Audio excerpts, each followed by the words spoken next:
As you look at this Cybertruck here, we had to transport this down to our fleet services so that we could really get through this thing. And I remind you that the subject inside wasn't able to be removed for a very long period of time because he was burnt beyond recognition. And so as we continue to move through this, I'm going to talk a little bit about his identity and what we believe, but I would like to highlight a couple of things that the teams found inside of the Cybertruck that are useful to the investigation. And that, first and foremost, is a military identification. We also found a passport. We found a Desert Eagle 50 caliber semi-automatic pistol. And if you'll notice on a lot of these guns that we're going to talk about here, they're almost just burnt beyond recognition.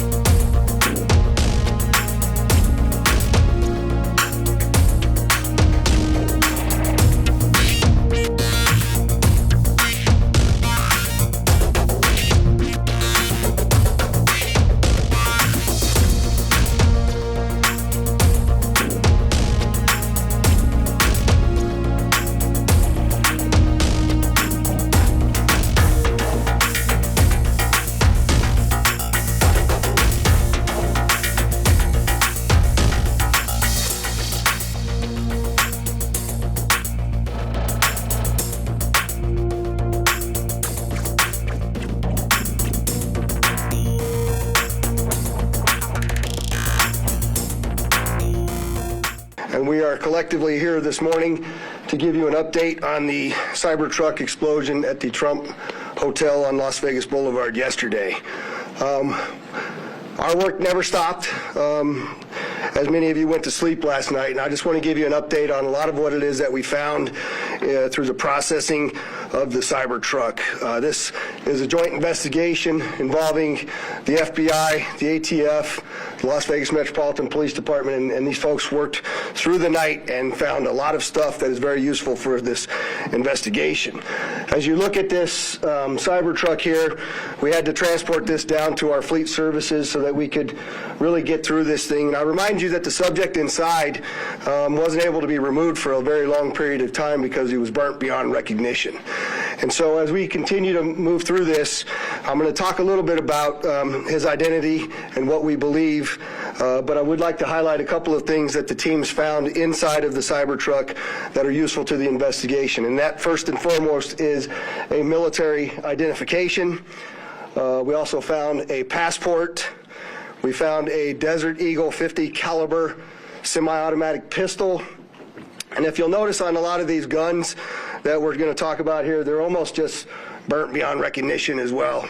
There's a SLR model B30 semi-automatic firearm, number of fireworks that were still in the vehicle that had to be removed. Notably, we found an iPhone and a smartwatch, and then several credit cards were also in the name of our subject. Our subject is 37-year-old Matthew Livelsberger. He's of Colorado Springs, Colorado, born July 22nd of 1987. Now, as you'll see here on a picture of his driver's license, let's see, the question really still remains for me, and I know that there's a lot of you folks in the media that are identifying this person as a person in our vehicle. As I mentioned to you already, his body is burnt beyond recognition, and I do still not have confirmation 100% that that is the individual that was inside of our vehicle. And so as I'm calling it now, the subject or person of interest, I will not come back until I have the confirmation through DNA or medical records that this is indeed, in fact, the subject inside of the vehicle. Now, further complicating this identification of this individual, we also discovered through the coroner's office that the individual had sustained a gunshot wound to the head prior to the detonation of the vehicle. One of the handguns was found at his feet inside of the vehicle. Obviously, in how we're trying to identify him, and I'm feeling comfortable to give you this information, is a tremendous amount of substantial evidence to include he rented the Turo vehicle. There are 2 tattoos, one of which was on the stomach and one of which is on the arm, that we can see bits and pieces of it as in comparison to what it is that we now know he had on his body. That has given us a lot of confidence that this is, in fact, the same person, as well as the clearly obvious, which is the credit cards, the military identification, the passport. And then furthermore, as you'll see here in just a very short period of time, we tracked his movements from Colorado to Las Vegas, and in a number of the photographs that we were able to determine, he was the individual that was driving the vehicle. And also, I'd like to iterate this point to you. We still have only ever seen him in this vehicle, and we're not aware of any other subjects involved in this particular case. Now, I would like to acknowledge a couple of things because I know what's going on in the social media world, and there are a number of things in this case that are similar to the attack in New Orleans.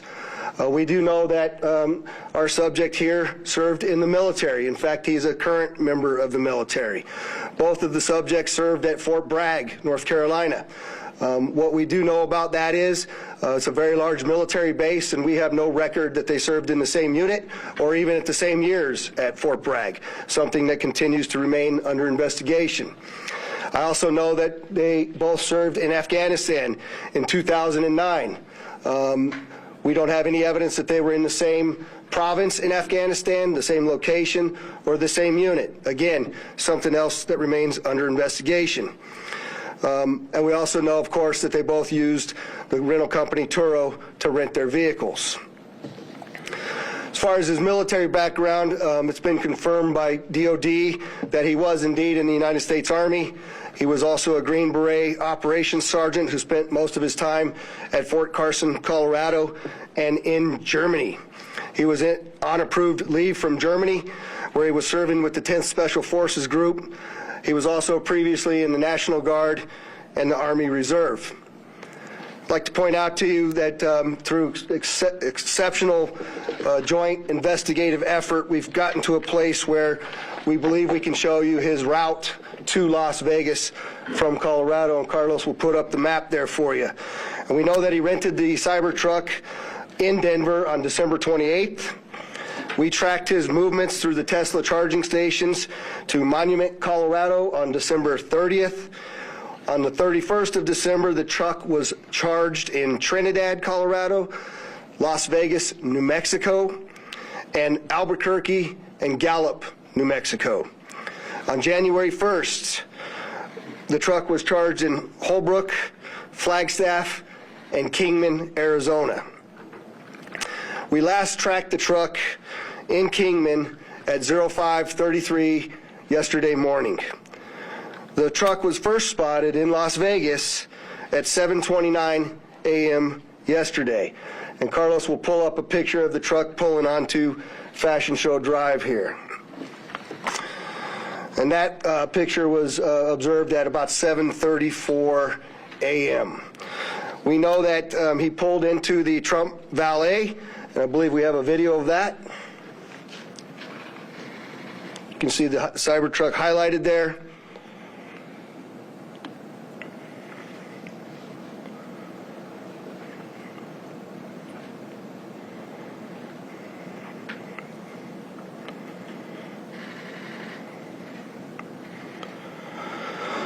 So through extensive surveillance video, we were able to track him leaving there, and we know that he went to several different places along Las Vegas Boulevard, and he spent some time in a parking lot of a business near Flamingo and Las Vegas Boulevard. We didn't have a video of the truck pulling back onto Las Vegas Boulevard from the Sands.